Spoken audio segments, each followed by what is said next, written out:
চিঠিতে লিখেছি যে গত এক মাসের আমাদের দেশে ঘটে যাওয়া বিভিন্ন অনাকাঙ্ক্ষিত সহিংসতা এবং বিভিন্ন ধরনের যেই প্রচার গুজব, আপনি যেটা যথার্থই বলেছেন যে গুজব, মিথ্যা, অপপ্রচার, এগুলো ছড়িয়ে যে বিশৃঙ্খল অবস্থা সৃষ্টি করেছে একদল ষড়যন্ত্রকারী, সেগুলোর বিভিন্ন প্ল্যাটফর্ম, বিভিন্ন কন্টেন্ট আমরা তাদেরকে বিভিন্ন সময় পাঠিয়েছি। কিন্তু যতটুকু তারা কন্টেন্ট টেক ডাউন করেছে, যতগুলো প্ল্যাটফর্ম তারা ব্লক করেছে, সেই সংখ্যাটা অতি নগণ্য এবং এটা অগ্রহণযোগ্য আমাদের কাছে। এবং আমরা বলেছি যে বাংলাদেশের সংবিধান, বাংলাদেশের আইন এবং ফেসবুক, ইউটিউব, টিকটক তাদের নিজস্ব যে কমিউনিটি স্ট্যান্ডার্ড এবং তাদের যে পলিসি, সেগুলো তারা নিজেরা মেনে সংবিধান অনুসরণ করে আইন মান্য করে বাংলাদেশে তারা কি সাইবার স্পেসটা ব্যবহার করতে চায়, নাকি বাংলাদেশের সংবিধান ভঙ্গ করে, আইন ভঙ্গ করে তাদের নিজেদের দেওয়া কমিউনিটি স্ট্যান্ডার্ড অমান্য করে তারা বাংলাদেশে প্রচার করতে চায়? তারা কি বাংলাদেশের জন্য তারা ভিন্ন ধরনের পলিসি অ্যাপ্লাই করেছে, নাকি তারা America, Myanmar, India, Sri Lanka, Singapore, অন্যান্য দেশে, তারা ইউরোপ, আমেরিকাতে, এশিয়াতে অন্যান্য দেশে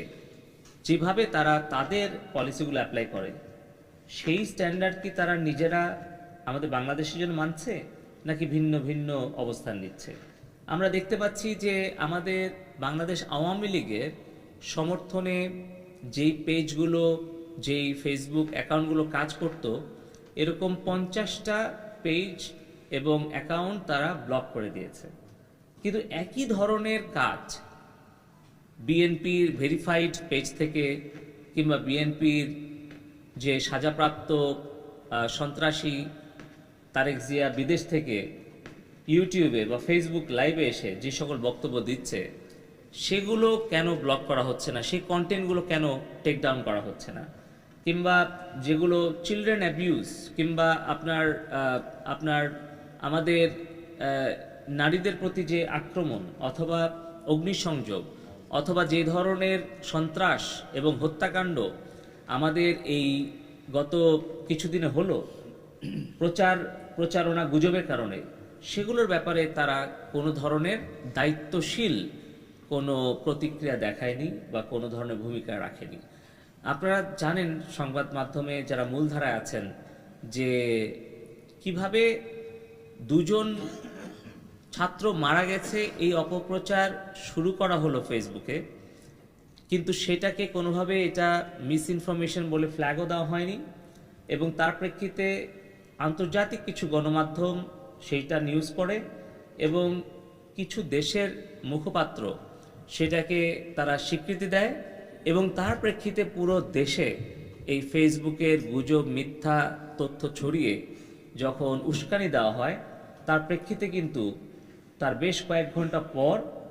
আরও 5 জনের মৃত্যু হয়। তাহলে আমরা বলেছি যে এই মৃত্যুর দায় কি ফেসবুক এড়াতে পারে? এই সকল উত্তর দেওয়ার জন্য আমরা 31 জুলাই আমরা এই সোশ্যাল মিডিয়া প্ল্যাটফর্মগুলোকে ঢাকায় এসে বিটিআরসিতে তাদেরকে লিখিত এবং মৌখিকভাবে জবাব এবং ব্যাখ্যা দেওয়ার জন্য আমরা অনুরোধ করেছি। তারা এসে যুক্তি এবং ব্যাখ্যা দিয়ে যদি আমাদেরকে বুঝাতে পারে যে সারা বিশ্বের সব দেশের জন্য তাদের নীতিমালা একই, এবং অন্যান্য দেশে তারা যেভাবে কন্টেন্ট তারা টেকডাউন করে বা ব্লক করে, বাংলাদেশের ক্ষেত্রেও তারা সমানভাবে তাদের এই